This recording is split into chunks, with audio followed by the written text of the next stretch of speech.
Je savais que j'allais trouver beaucoup de détresse. Et sur ça, je ne me suis pas trompée.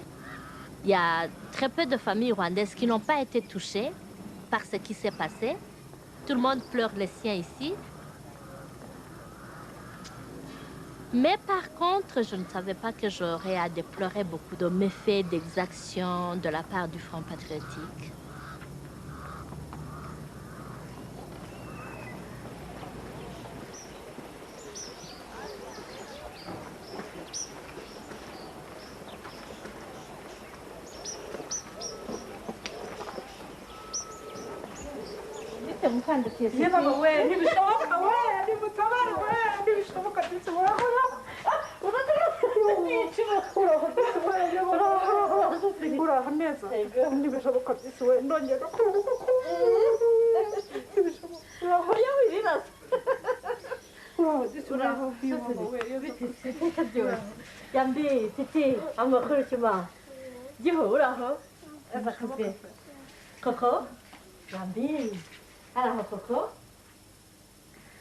nuko abiwacu se bameze bati papa na mama baracyari ku gikongoro bari kwajera Dominique ari kumwe n'abana be hanyuma mutetera ari icyarwari w'umugabo we ariko nawe nta kigendano se ntiyarapfuye yishwe n'iki baramwishe intera hamwe se Yohani wacu yarapfuye Yohani ntuza Albert yarapfuye intera hamwe se zabakuye ntabwo duhamye ko ari intera hamwe ni FPR bapfuye Rotru kandi yari FPR ni nabyo kuko bamaze kubica bari kumwe na Maria na Mediatrice Maria wacu babiciye Sofa kuri konfike barabafata rero bose babarunda ahantu batoranyamo ba Medi kuko basa n'abatutsi batoranyamo Maria wacu ndetse agarukira ku rupfu inshuro nyinshi Maria bamujyana n'umuhoro gutyo umuhoro umeze gutyo umusirikare umwe akavamo ati ndamuzi ngo Fande uwitwa ngo Fande muri aba akavamo ati ndamuzi w'umuganga baranamuzi aracyari nini mwishuri 3 zose ababwira rero ko wamuzi ariko atamuzi ni nka chance ubwo rero cyo gihe nta muhungu mukuru warokotse niho ba Yohani baguye. Il y a beaucoup de gens qui ont été tués par le Front patriotique sur sa colline. Beaucoup. Uwo munsi muri iyo minsi inyuma c'est des sortes de règlements de compte. Donc des gens qui ont été pointés du doigt et puis qui ont été tout simplement abattus. Muri iyo minsi muri uwo munsi ro premier hishe bombi FPR intera hamwe zisha bari basigaye bihishuye bahunga FPR nayo yazasanga imirambo aho ikica n'ababihasanze.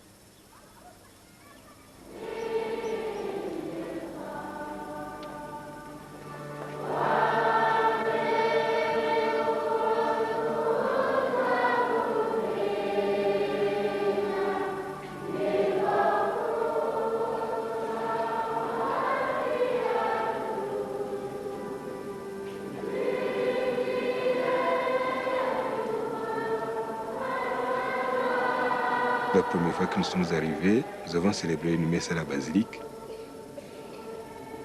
À la fin de la messe, il y a un militaire qui arrive, parce qu'il avait le grade de major, il faisait la fonction de préfet de Gitarama. Il s'appelle Georges Sewanyana. Il est venu avec son escorte devant la basilique. Il a dit qu'il voulait voir le responsable du diocèse. J'ai dit c'est moi. Il a dit vous n'avez pas le droit de célébrer la messe sans ma permission. Et puis il a dit, d'ailleurs, vous devez me montrer les papiers qui vous autorisent à vivre ici parce que sinon je vous chasse. J'ai dit, monsieur, vous n'êtes pas logique.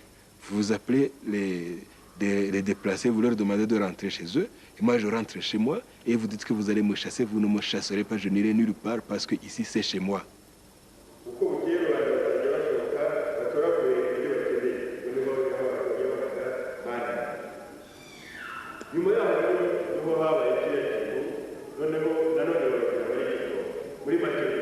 Et puis alors, les gens qui avaient peur. Parce que à certains endroits, les militaires du Front patriotique massacraient aussi. Et ils ont même massacré beaucoup de gens, des civils.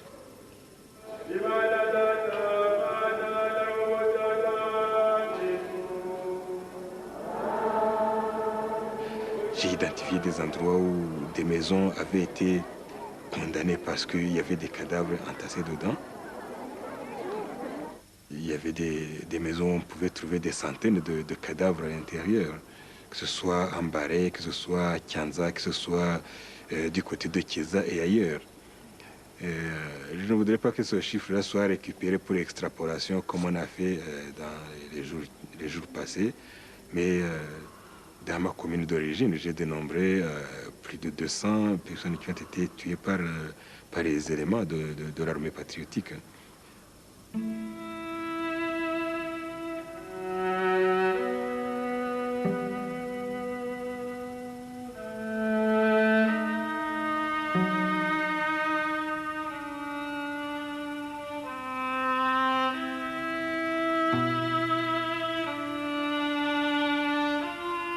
Ce qui est sur la table ici, c'est des listes de personnes tuées par l'armée patriotique rwandaise après sa prise du pouvoir en préfecture de Gitarama. Ces listes ont été compilées par des citoyens parce que c'était une façon pour eux de lancer un cri d'alarme. Ces listes ont été données à M. Twagiramungu en juin 1995. Gitarama est une région qui est connue pour être irrédentiste. C'est à partir de là qu'en 1959, la révolution rwandaise a commencé. Et ce sont des citoyens très éveillés. Et ils ont été les premiers à oser faire ces listes, à les amener auprès du Premier ministre pour lui montrer la gravité de ce que l'armée patriotique rwandaise faisait dans le pays. Ici, vous avez la commune de Nyamabouye. Vous avez le secteur d'Ombouye, vous avez les noms des personnes tuées, avec leur papa, avec la cellule d'origine et la date à laquelle ils ont été tués. En juillet, en août, vous avez des personnes qui ont été tuées en septembre. Et donc c'est comme ça que les listes ont été constituées. Et au total, vous avez pour la seule commune de Nyamabouye, 1723 personnes. Et j'ai fait le total de tout ça, ça fait 18 000 personnes tuées dans la seule préfecture de Gitarama.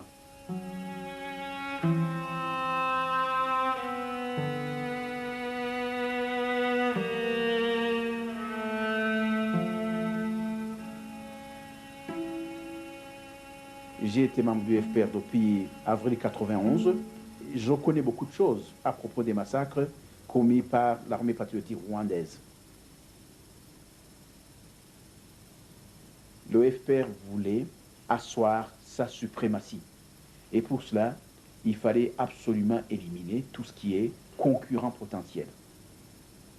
On a connu surtout, et c'est de cela que je parle maintenant, de ces cas où l'armée va chercher des jeunes gens, généralement à partir de 15 ans jusqu'à des hommes vieux de 55 ans, et qui prennent de nuit et qui ne sont plus revus, et que les familles passent leur temps à chercher dans toutes les prisons du Rwanda et qui ne voient pas. Donc ça, c'était des personnes qui avaient été assassinées par l'armée patriotique rwandaise. Et disons que le pattern général, c'est qu'on s'en prenait d'abord à des jeunes gens et à des messieurs capables encore en âge d'activité, mais aussi et surtout que les leaders, les instituteurs, les moniteurs agricoles, et tout le monde qui pouvait jouer un rôle quelconque au titre d'intellectuel ou bien de leader local était visé de manière tout à fait particulière.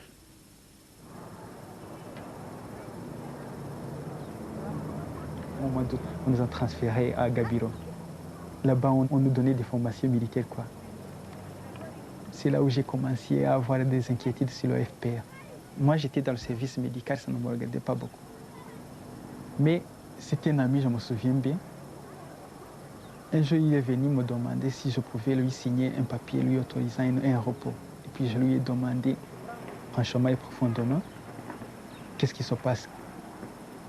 Et il m'a dit, chaque jour, il faisait ce qu'on appelle manpower. Et il m'a dit comment on les amenait dans un endroit là-bas. Là-bas, qu'est-ce qu'il faisait? Il tuait les gens là-bas. D'abord, on liait les bras en arrière et puis les jambes. Après, on frappait sur l'os frontal avec un marteau les matériaux dire quoi. Si beaucoup de gens. Lui, il a travaillé là-bas pendant 5 jours. Et puis il m'a dit qu'il a pu dénombrer au moins 6000 personnes. Et après, on les brûlait avec le pétrole et le bois. Les travaux d'enterrer le centre se faisaient par un caterpillar, des tracteurs quoi. Étaient faits par des tracteurs.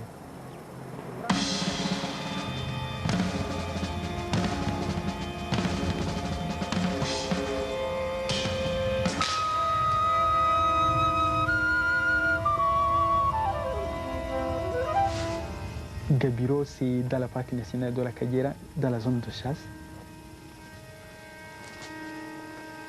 On allait les tuer là-bas, puisque c'était vraiment un endroit approprié à faire ça. C'était dans le domaine militaire, il n'y avait personne qui pouvait aller là-bas.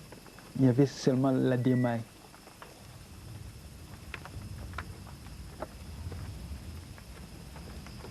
Chaque fois, vers 6 heures comme ça, on voyait le fumer. C'était pas pour brûler les buffles ou les quoi. C'était pour brûler ces gens. Chaque jour, j'avais cette sensation. Je sentais cette odeur. Il n'y avait pas personne qui pouvait protester, d'autant plus que même je connaissais bien de cas, déjà qui ont montré des signes de quoi, de dépression mentale. On les tuait même, et ils étaient tués. Oui, qui ne pouvaient pas résister à ces choses. Ils étaient tués, directement tués. Parce que tu commençais à divaguer, à parler de quoi, de je ne sais quoi, on te tuait.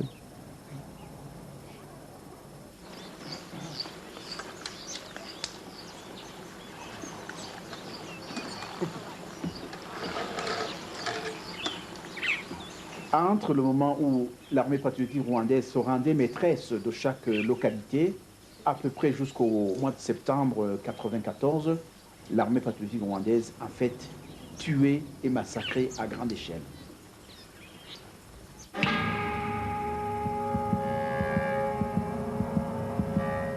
En un an, j'ai eu l'occasion d'écrire 700 lettres.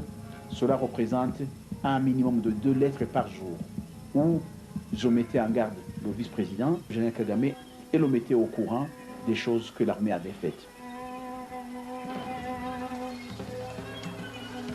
Je disais au général Kagame que si on ne fait pas attention, les gens ne feraient plus la différence entre le régime que nous avions chassé du pouvoir et nous-mêmes, parce que notre armée commençait à faire la même chose.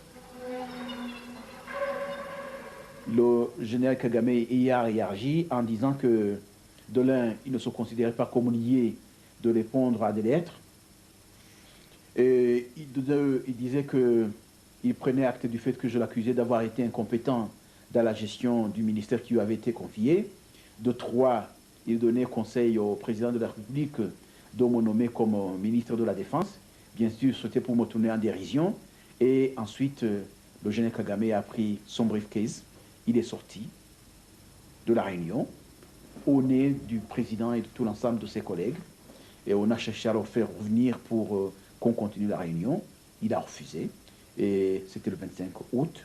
Le lendemain, ce qu'on a vu, c'était qu'il y avait un remaniement ou un limogeage, les gens appellent ça comme ils veulent, mais ça veut dire que le général Kagame, face à une tentative de discuter sérieusement de ces problèmes, a choisi la manière forte plutôt que de choisir le dialogue.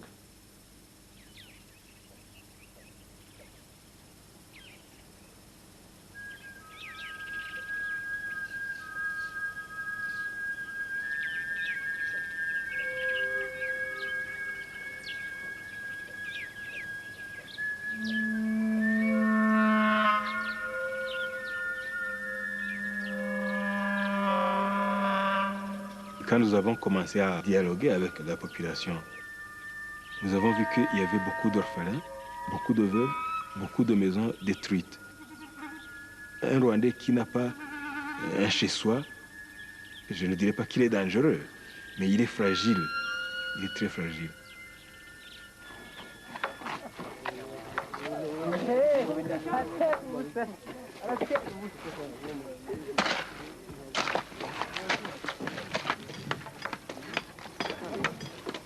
Et ce qui a été adopté comme, disons, méthode de travail, c'est de faire en sorte que les Hutus et les Tutsis se rencontrent sur un chantier, sur une maison à construire, sur des briques à fabriquer, qui se rencontrent. Au début, ils étaient vraiment bloqués, ils ne se parlaient pas, la communication ne passait pas, ils se regardaient comme ça, comme des chiens de faïence et tout ça. Mais en travaillant ensemble, ils se fatiguaient ensemble, ils étaient fatigués ensemble. Et à midi, ils devaient aller se reposer. Et à midi, quand on se repose, il n'est pas exclu qu'on prenne une bouteille d'une bière locale, d'Urguagua. Et alors, petit à petit, on commençait à parler. Et quand je résume ça, je dis qu'au fur et à mesure que les murs s'élevaient, il y avait aussi une ouverture d'esprit, de telle sorte que vers la fin, nous avons constaté qu'il y avait même des Hutus et des Tutsis qui partageaient une même bouteille de bière locale, ce qui est merveilleux.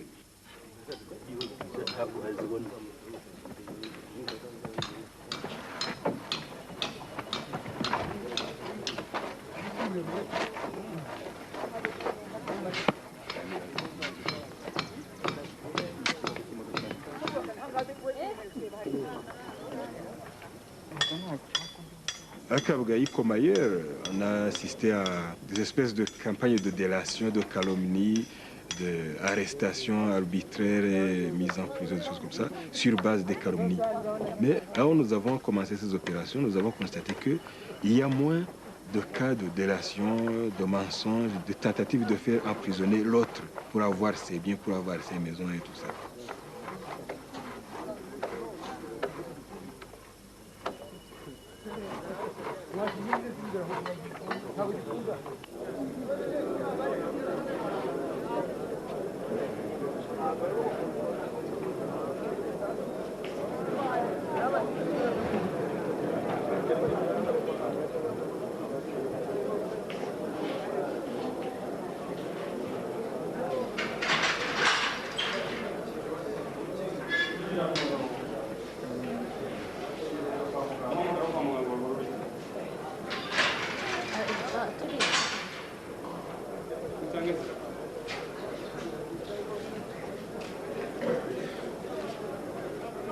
Ibi ahangaha wabaye iki? Ni umupanga ni isasu. Hanyuma ahangaha hindukira gutya. Izi ni inkoni kandi ndabona ari bishyashya. Ni ryari se baba bagufashe? Zuku, il a été arrêté le 13 septembre et c'est là qu'on lui a fait tous ces traitements. Lui, c'est les militaires qui l'ont torturé. Il a été ligoté et battu aussi. Il est ligoté comme ça par derrière et les liens coupent dans la chair. Des liens de fil électriques. Ici aussi, il a encore des traces de marques de coups. Et là, c'est tout frais, là. Oh là là!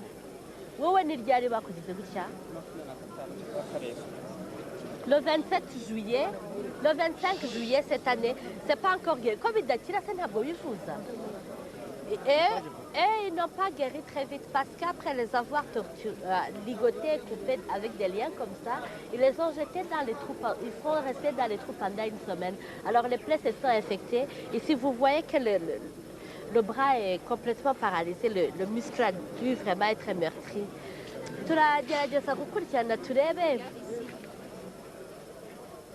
Ouais.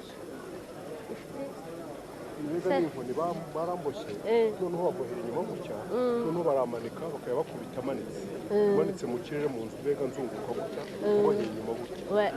Lui on l'a attaché par derrière. Non, là où on l'a saisi ni hehe. On l'a saisi à Gitarama, on l'a ligoté par derrière, on l'a suspendu sur le toit d'une maison. Il tournait en rond pendant qu'on tapait sur le reste du corps. Ouais. Ouais.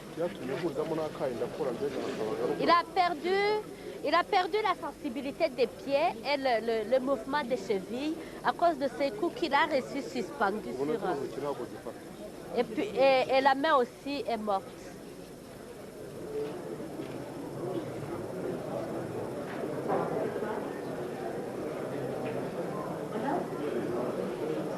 Je me sens un peu trahie.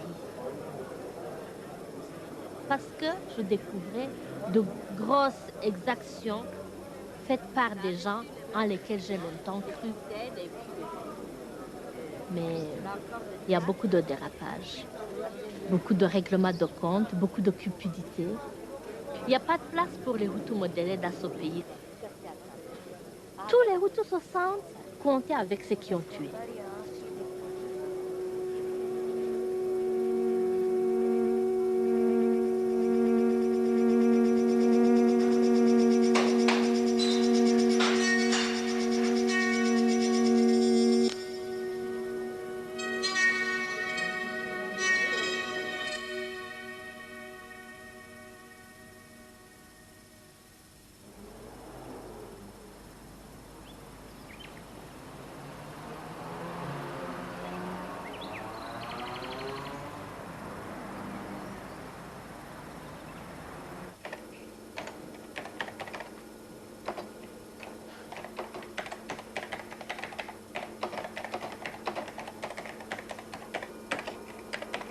Parallèlement, en faisant les enquêtes sur le génocide des Tutsis, j'ai reçu des milliers de témoignages sur le massacre du FPR. Le FPR est arrivé très rapidement, ils sont arrivés le 19, alors que le génocide chez nous avait commencé le 11, dans la soirée du 11 avril. Le 19, à 13h, le FPR est arrivé à Ouamagana. Et le 19, le soir, vers 6h, il y avait des cadavres tout au long de la route, depuis Ouamagana jusqu'à Kayonza. Du moins, le tronçon que mes témoins ont emprunté, que ma propre famille a emprunté. Donc, les gens, certaines personnes étaient en train même d'agonir, ce qui montrait qu'on venait de les tuer peut-être vers 4h ou 5h. Les gens, il y avait encore des cris d'agonie qui sortaient. Les gens qui donnent ces témoignages, eux, ils disent que les gens sont allés écouter les directives le jour où le FPR est arrivé. Et que ces gens ont été tués au cours des réunions.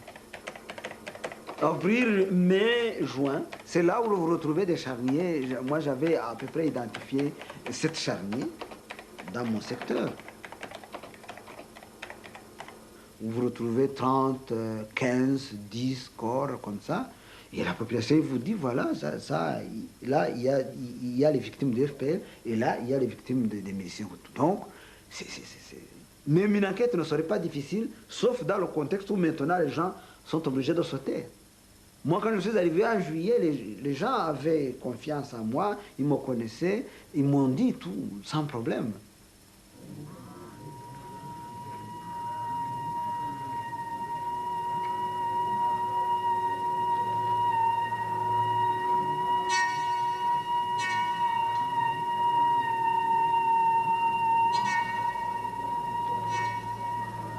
J'ai commencé à être menacé par les agents de renseignement militaire dans la démarche.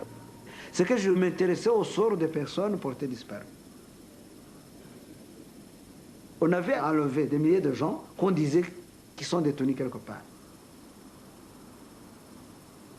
J'ai circulé, je suis allé dans les prisons, je me suis informé auprès des responsables militaires pour des prisons officielles et des prisons officieuses, mais on n'a pas trouvé.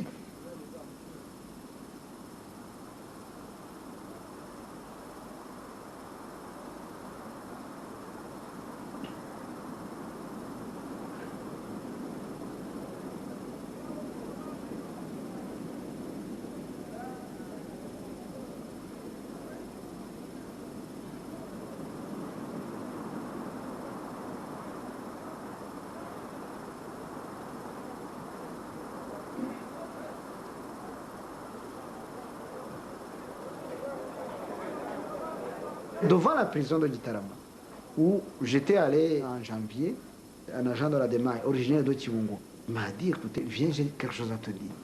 J'ai dû garer la voiture un peu là tout près, et il m'a dit, écoutez, tu dois faire attention ici, et surtout ne t'amuse plus à traîner dans les cabarets ici à Gitarama, ou à passer la nuit ici à Gitarama. Parce que nous, au niveau de la démarche, nous avons reçu une mission de te zigouiller, donc de te tuer. Alors, depuis, j'ai fait attention. Et je ne suis plus pratiquement resté longtemps dans le pays, puisque c'était déjà en janvier et fin février, le 27 février justement, je quittais mon pays pour venir m'exiler ici.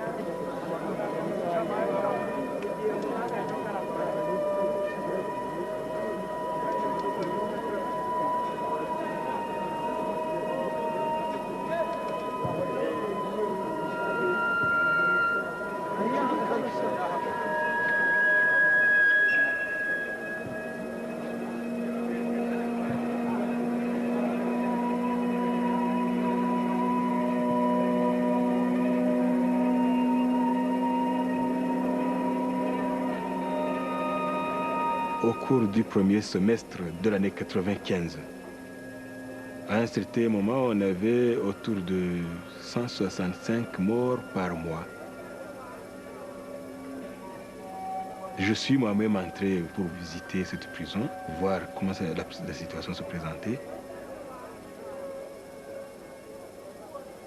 Il y avait 3 couches.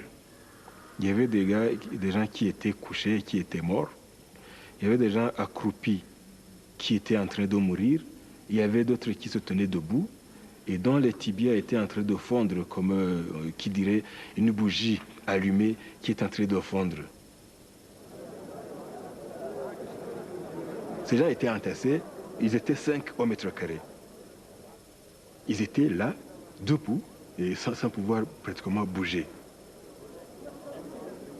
Les besoins naturels, ils les faisaient là-bas, et ils étaient obligés de se tenir debout pratiquement dans leurs excréments, ce qui occasionnait la pourriture des pieds. C'est des situations insupportables.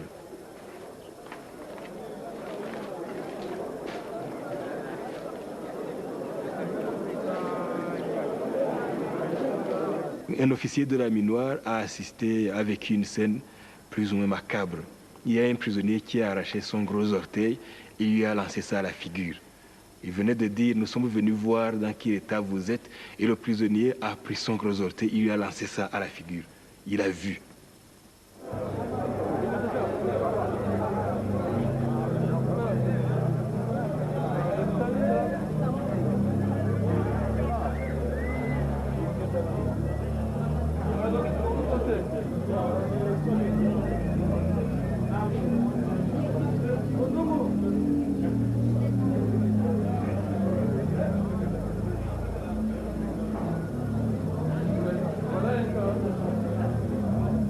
Le délégué de la Croix-Rouge nous a écrit en disant qu'il y avait 292 cas qui étaient recensés avec les œdèmes. C'était vraiment catastrophique. Alors on a dit les amputer, c'est pour cela qu'on les a amputés.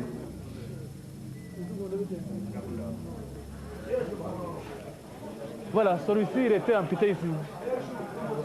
On l'avait amputé à l'hôpital de Kabgayi. Parce qu'on a soigné, on a commencé d'abord par amputer plus bas, ça n'a pas donné, et on a continué plus haut encore. Vous voyez, on l'avait amputé ici. Voilà, lui aussi c'est... Voilà, lui aussi c'est le cas. C'est ce que je vous disais de ces mycoses-là qui étaient surinfectées. Ça montait même jusqu'à ce qu'on ampute. C'est la jambe. Lui, il a eu la chance. Il n'a que perdu seulement le pied. Mais lui, il a perdu tout. Voilà, celui-ci aussi. Oui? Voilà. Lui, c'est une chance, il a perdu seulement une partie. Lui aussi, c'est le même cas. Hein. Disons, par exemple, celui-ci, il a perdu tout, il est resté seulement... Vous voyez? Il est resté seulement avec le premier orteil. Lui aussi, c'est sa chance.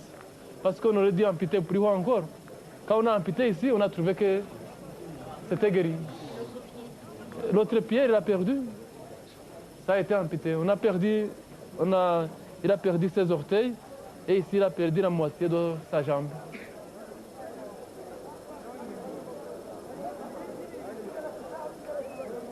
Alors moi j'ai dit, écoutez, si on n'agit pas, cette prison va devenir un mouroir total. Tous ces gens qui sont dedans, ils vont mourir. J'ai pris une décision qui pourra peut-être se retourner contre moi, mais moi je ne regretterai jamais d'avoir fait ça. J'ai dit, il faut absolument faire en sorte que les conditions de détention soient améliorées.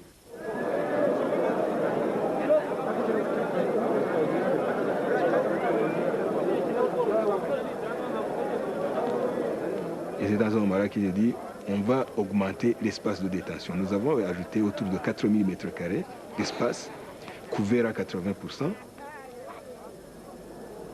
Et avec donc cette opération d'hospitalisation, vers la fin de l'année passée, on n'avait plus aucun mort dans la prison de Gitarama.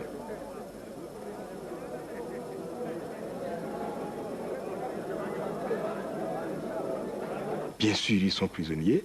Et parmi eux, il y a des tueurs. Là, il ne faut pas les innocenter. Mais il ne nous appartient pas de condamner à mort. Il ne nous appartient pas de déterminer les moyens de mise à mort des prisonniers qui n'ont d'ailleurs pas encore été jugés.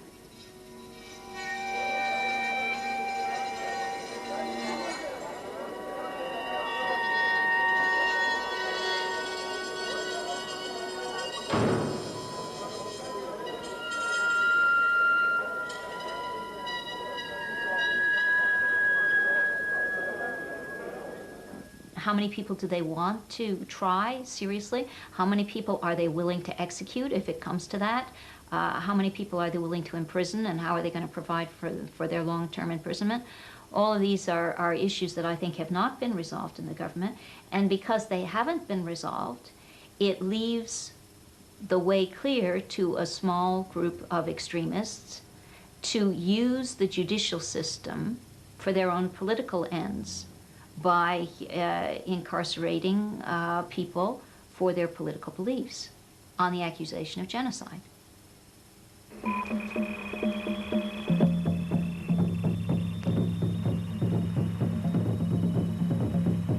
Radio Amahoro, radio iharanira ubwumvikane n'imibereho myiza y'Abanyarwanda.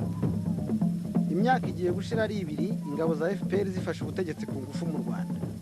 Hagati aho Minisitiri w'Ubutabera ashyizeho ba procureur by'agateganyo. Bamwe muri bo batangira gutotezwa nk'uwa Butare na Kibuye. Uw'Ikibungo we yakoreraga mu biro bigoswe n'abasirikare ku buryo akorera ku bwoba. I Butare abasirikare bahise bafunga substitut wa mbere niyo mugabo Enoki wari woherejwe kujya kuyobora iyo pariki. Abazenzacyaha bashinjacyaha cyangwa abacamanza bafunzwe barengana bazira ubwoko bwabo ku buryo bisa nk'ibigaragara ko barengana ilisite ni ndende. Le FPR lui-même a peur de la justice parce qu'ils ont commis des crimes et parce qu'ils continuent de commettre des crimes. Et quand quelqu'un sent qu'il n'est pas tranquille, eh bien il essaie de monter une justice fantoche, une justice qu'il va pouvoir manipuler. Dore nk'uba perezida hafi ya bose b'inkiko za mbere ziremezo baherutse gushyirwaho batoranijwe mu bwoko bw'abatutsi. Icyangugu substitut wa mbere nubwo yagerageje kwihangana. Alors, qu'est-ce qui se passe aujourd'hui? Vous avez le gouvernement officiel qui essaie de fonctionner comme dans n'importe quel pays pour essayer de reconstruire notamment le système judiciaire. Mais vous retrouvez en coulisses un pouvoir occulte, une sorte de gouvernement invisible, un gouvernement parallèle en quelque sorte, qui monopolise tout, qui bloque tout, qui paralyse tout. Bimaze kugaragara ko ubutegetsi bushya butifuza gukorana na benshi mu bacamanza b'abahutu bahozeho muri Repubulika ya Kabiri. Kuba umucamanza w'umuhutu muri iki gihe ugashaka gukomeza gukora akazi kawe bisa no kwiyahura.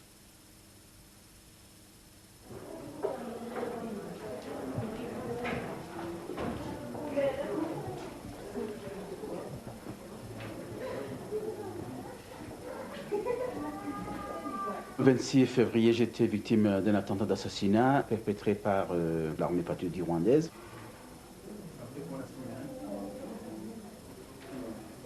Pour moi, c'est vraiment un traumatisme terrible de savoir que mon neveu qui était avec moi par hasard soit plus blessé que moi. Pour moi, c'était un poids moral incroyable.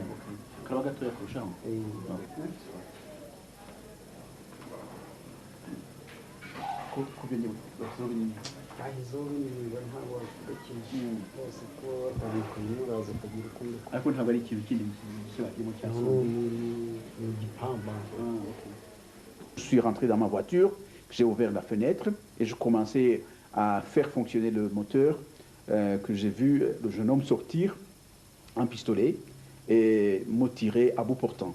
Mais heureusement, comme il y a cette seconde-là entre le moment où je l'ai vu retirer son pistolet de son pantalon et le réflexe que j'ai eu qui a consisté à me mettre comme ça, et la balle qui était destinée à ma tête n'a finalement touché que mon épaule ici. J'ai entendu la voix de mon oncle Seth en disant « Ah, je meurs !» Juste il est tombé sur mon côté là. Il était à droite en fait. Moi j'étais à gauche. Il est tombé sur moi. Mais je n'ai pas entendu le bruit. Je n'ai pas entendu le bruit, mais on avait déjà tiré Sur lui. C'est là que la police est venue et l'a arrêté. Il a dit qu'il était secrétaire conseil de l'ambassade du Rwanda à Nairobi. Son personnage qui se trouvait sur le lieu de l'attentat avec une arme à feu et avec un silencieux et une arme qui venait d'être utilisée d'après la police parce qu'elle était encore chaude, était bel et bien un diplomate rwandais.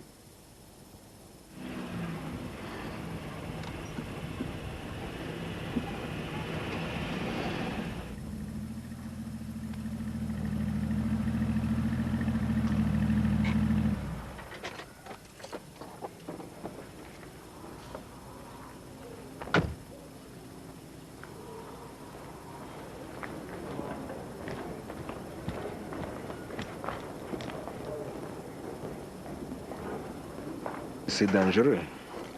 C'est dangereux. Et il faut être absolument très très prudent et savoir aussi mesurer les vocables qu'on utilise. Parce que les détenteurs des acteurs du pouvoir, ils sont très peu habitués à gouverner dans des situations qu'on appellerait normales. Et ils supportent très très mal qu'on leur dise non, ou bien qu'on leur dise que là ça ne va pas, là ça ne va pas. Ils le supportent très très mal et il faut faire très attention. Et surtout en ce qui concerne les commentaires. Le commentaire, il peut les agacer ou alors les effaroucher. Et quand ils sont farouches, ils peuvent aussi avoir de la gâchette facile.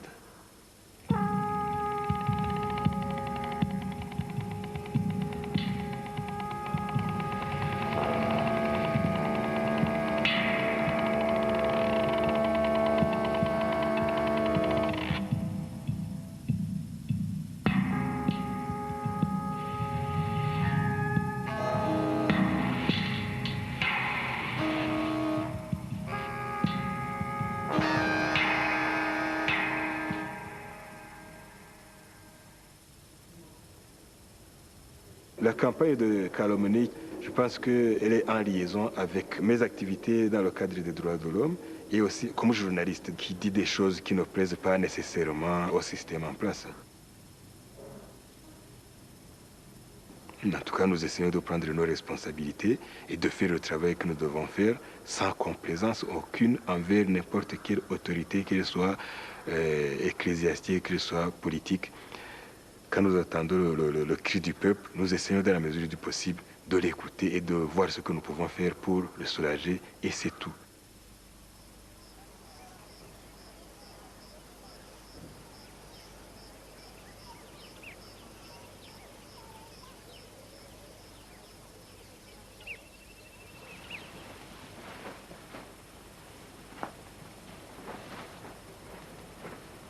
Le 27 juillet 1995, Placide Colony, qui venait d'être libéré de prison, a été assassiné chez lui. Quelques jours plus tard, le 1er août, un certain Oreste Habinshuti, qui était sous-préfet du Congo, a été assassiné. Le même jour, le 1er août 1995, l'abbé Pion Hahobari a été assassiné. Il était curé de Kamonyi, il a été assassiné par balle. J'ai retrouvé son cadavre dans la bananerie où on l'avait assassiné. En fait, il était exactement couché ici. Vous voyez, si vous regardez bien là, il y a cette trace-là. C'est en fait du sang. Oui. Parce que donc, la tête était ici et il arrivait jusque là. Et quand je l'ai trouvé, il avait été en position couchée, mais... Donc, c'est celui-là. En fait, on a posé le canon au-dessus dans la tête. Ça se voyait parce que les cheveux étaient brûlés et ça sentait la poudre.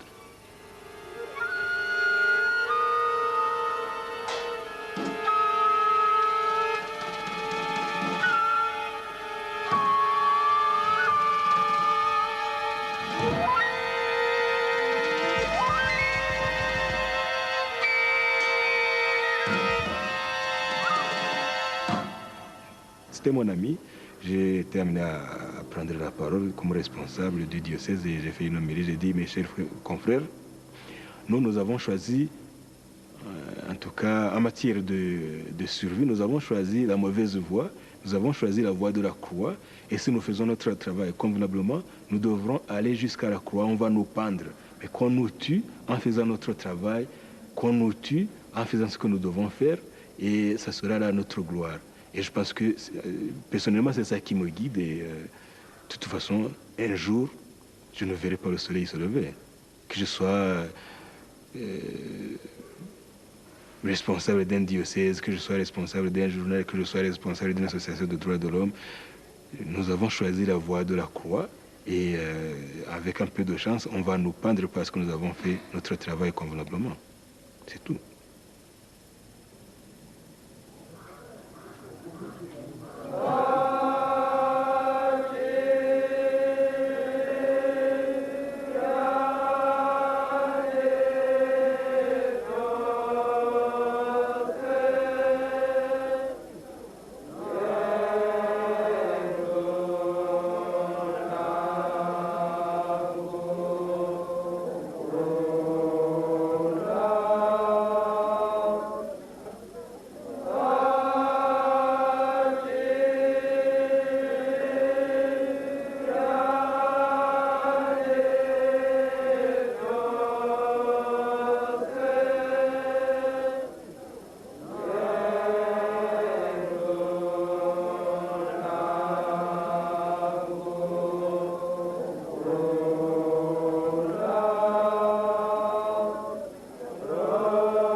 Nous avons vu pendant le génocide des Hutus qui ont pris des risques pour protéger les Tutsis qui étaient menacés de mort.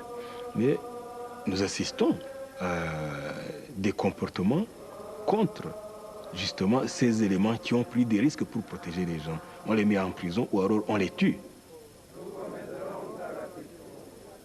Et ça jette un discrédit, disons,